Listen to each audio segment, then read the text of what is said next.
दोस्तों एक बहुत ही बड़ी खबर आ रहा है भोजपुरी की हिट मशीन खेसारी लाल यादव जी और सृष्टि भारती की आवाज़ में। जी हाँ दोस्तों, स्वागत करते हैं आप सभी को आपका यूट्यूब चैनल टारगेट भोजपुरी।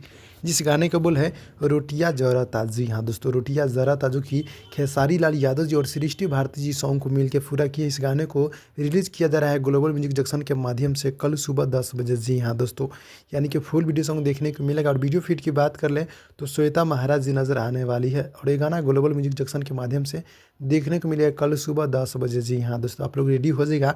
जितने भाई लोग दिख रहे हैं आप लोग मेरे चैनल को सब्सक्राइब कर दीजिएगा, नोटिफिकेशन बेल आइकन को आप लोग ऑल पे कर दीजिए ताकि आप लोग को नोटिफिकेशन प्राप्त होते रहेगा। जी हाँ दोस्तों, गीत को लिखे हैं विशाल भारती जी और म्यूजिक है विकास यादव जी का। जी हाँ दोस्तों, काफ़ी गजब की म्यूजिक विकास यादव जी देते रहते। इस गाने को कल सुबह आप लोग सुनिएगा global music junction YouTube channel के माध्यम से। जी हाँ दोस्तों, आप लोग को अपडेट जान के कैसा लगा आप लोग कमेंट उसमें कमेंट कर दीजिए और इस गाने को आप लोग कल सुबह सुन सकते हैं। जी हाँ दोस्तों, तो भाई लोग छोटा सा अपडेट था, अच्छा लगा तो लाइक कीजिए, चैनल को सब्सक्राइब कर दीजिएगा। मिलते हैं अगले वीडियो में, तब तक के लिए धन्यवाद।